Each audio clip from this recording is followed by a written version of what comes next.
তাহলে একটা গল্প বলি শোনো। এক জীবনে মানুষ সবকিছু পায় না। আর পায় না বলে তো মানুষ আফসোস করে কোনো লাভ নেই। কারণ আফসোস করলে কখনো তার সমাধান হয় না।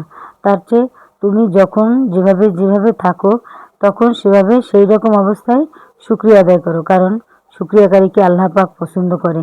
আমার কিছু নাই, আমার কিছু হলো না, আমার কিছু নাই, আমি পেলাম না, আমি খেলাম না, আমি গেলাম না। এই আফসোস করলে কখনোই এই আফসোস পুরো হবে না। তার চেয়ে অল্পতে সন্তুষ্ট থাকাই ভালো। এটা আমি সবসময় বিশ্বাস করি। আর শুকরিয়া করি আল্লাহর কাছে। আল্লাহ পাক যেন আমাদেরকে সর্বহালতে তার প্রতি শুকরিয়া আদায়ের তৌফিক দান করে। কিন্তু এভাবেও দেখা গেছে মানুষের যত টাকা আছে, পয়সা আছে, মানুষ আরো চায়, আরো চায়, আরো ইনকাম করে, আরো গাড়ি, বাড়ি, টাকা পয়সা। ভাই একটাবার ভেবে দেখো না এগুলো নিয়ে তুমি কোথায় যাবে? পৃথিবীতে যখন তুমি থাকবে না তখন এগুলো নিয়ে ছেলে মেয়ে, ভাই বোন, আত্মীয় স্বজন কাড়াকাড়ি করবে। তোমার কথা কেউ মনেও করবে না, তোমার জন্য একটু দোয়াও করবে না। তাই সময় থাকতে সময়কে কাজে লাগাও। আর হাহাকার বাদ দিতে